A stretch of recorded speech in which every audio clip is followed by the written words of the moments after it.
1939, a new world war begins in Europe. Nazi Germany takes over Czechoslovakia and invades Poland. Denmark and Norway are next.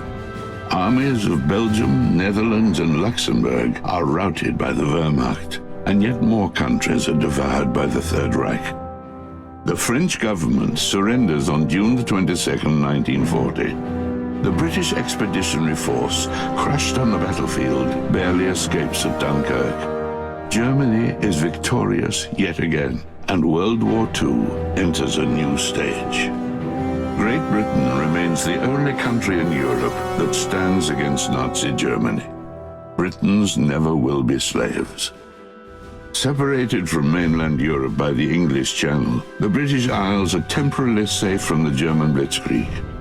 Britain is fully aware that the first strike will come from the air. It's prepared for that. A complex defensive infrastructure of detection, command and control, known as the Dowding System, gives the Royal Air Force a serious advantage. The RAF is a multinational force with pilots not only from the British Commonwealth, but also from Poland, Czechoslovakia, France, Belgium, and other British allies. By July 13th of 1940, Hitler personally approves Operation Sea Lion, calling for a full-scale invasion of the United Kingdom. Sir Winston Churchill, the British Prime Minister, responded with the famous speech, "We shall go on to the end. We shall fight in France. We shall fight on the seas and oceans. We shall fight with growing confidence and growing strength in the air. We shall defend our island, whatever the cost may be. We shall fight on the beaches. We shall fight on the landing grounds. We shall fight in the fields and in the streets. We shall fight in the hills. We shall never surrender."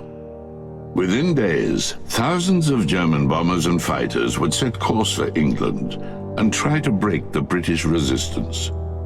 A handful of young men in the Royal Air Force would stand between Hitler and the total domination of Europe. Never in the field of human conflict had so much depended on so few.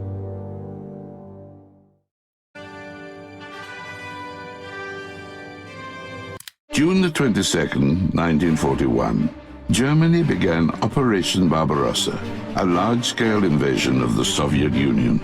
The Red Army suffered catastrophic losses in the first days of conflict. During the next few months, the Red Army would be in a constant retreat. The Wehrmacht would quickly take over the recent Soviet acquisitions in the Baltic and western Ukraine, and move deeper into Moldavia, Belarusia, the rest of Ukraine, and large portions of European Russia. Leningrad, Russia's second largest city, was surrounded. Germany was advancing on all fronts and getting dangerously close to Moscow itself. By winter, things began to change. Russian resistance finally stiffens, aided by the harshest Russian winter in decades. The German war machine falters and rolls back. A year after the invasion, the war had taken a terrible toll on the Soviet Union. Millions of people had been killed or enslaved.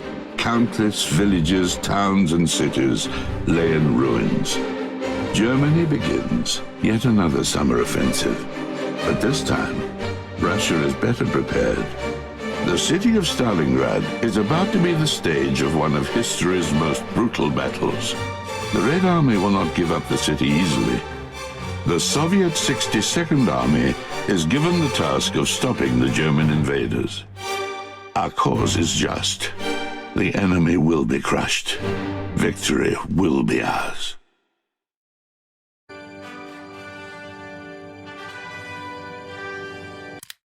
The United States entered World War II after the Japanese attack on Pearl Harbor on December the 7th, 1941. United States forces first fought the Germans in the North African campaign. The victory at El Alamein paved the way for the long-awaited invasion of Europe. British Prime Minister Winston Churchill and US President Franklin Delano Roosevelt met in Casablanca in January of 1943 to plan the Italian campaign. After a few days of talks, it was decided that the invasion should begin in Sicily. Sicily was defended by the Italian Sixth Army. Benito Mussolini, the Italian Prime Minister, was Italian Commander-in-Chief. The Italian campaign began in June of 1943 with a large-scale operation commanded by General Dwight Eisenhower. To prepare for the invasion of Sicily, several outlying islands were invaded by a combined force of British, Canadian, and American armed forces. By June the 11th, the Italian garrison of the island of Pantelleria surrendered to the Allies. Islands of Lampedusa, Linosa, and Lempione surrendered on the 12th and 13th. The ease of these operations made the Allies optimistic about the future of the campaign, and the islands became important airfields and staging areas for the upcoming Operation Husky. The loss of the islands had the opposite effect on Mussolini. He said, "This is the wake-up call, or rather a knock on the door." However, despite all this, both sides knew that the most difficult part was still ahead. The Allies would need to launch amphibious and airborne assaults right into the hornet's nest.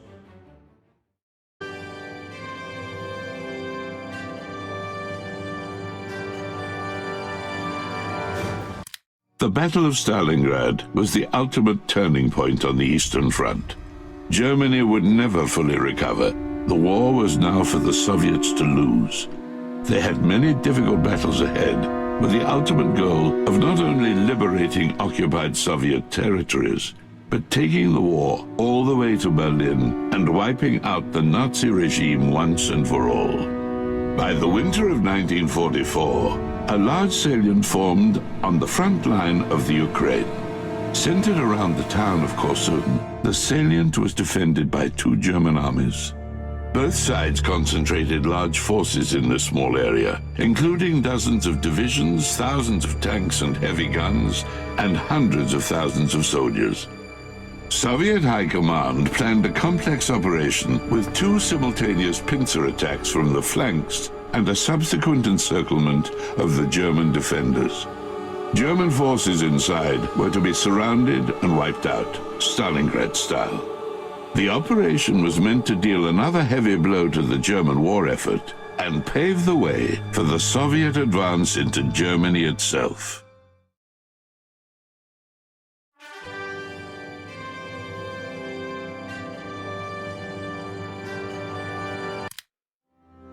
On June the 6th, 1944, Operation Overlord was launched in Western Europe. Combined US, British, and Canadian forces landed in Normandy, poised to liberate France and put an end to Nazi rule in Europe. The Allied bridgehead soon expanded, and Operation Overlord finally ended on August the 25th with the liberation of Paris. By early fall, the Allied advance moved into Belgium. However, by December, the much-hoped-for Christmas victory did not materialize, and then on December the 16th, Germany launched a large-scale surprise attack in the Ardennes. German forces hoped to make up for their numerical disadvantage with the element of surprise. If the Wehrmacht managed to strike deep into the Allied rear and split their forces in two, the entire Western Front could be in jeopardy.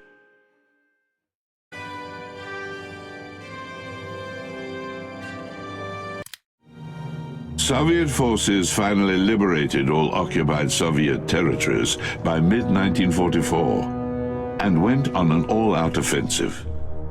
The Red Army advanced into the Baltic states, Czechoslovakia, and Poland.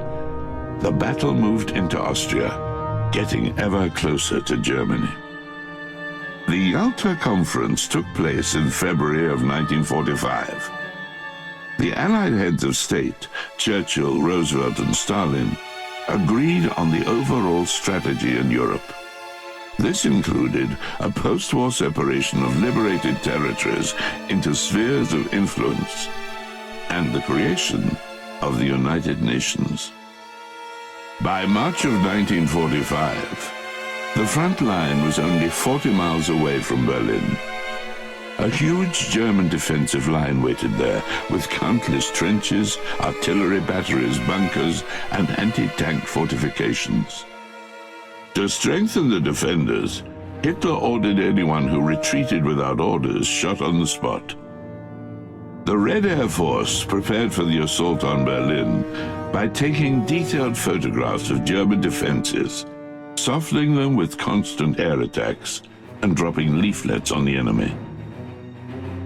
The Battle for Berlin would be the grand finale of the war in Europe, and the largest battle in history.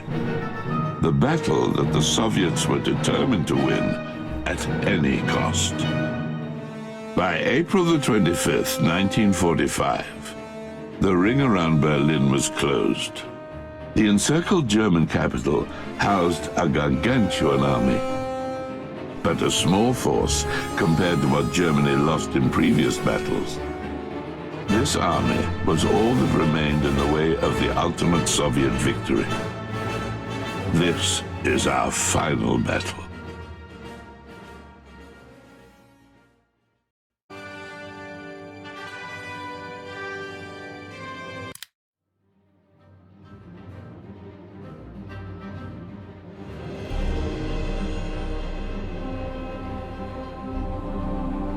On April the 30th, 1945, Adolf Hitler, the German Führer, committed suicide in his underground bunker as Soviet forces shelled the heart of the German capital.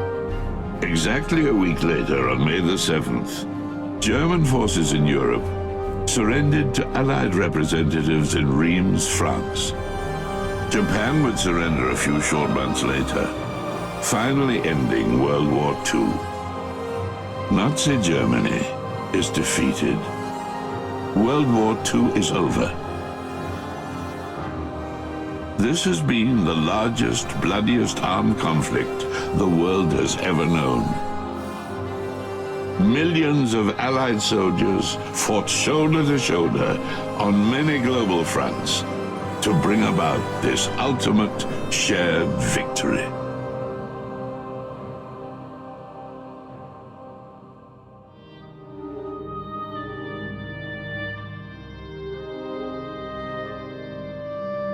The wounds will take decades to heal. Many victors will share the bittersweet experience of returning to ruined homes and lost relatives. And millions of others will never return from this war. Their heroism forever remembered by future generations, whose very existence would not be possible without their sacrifice.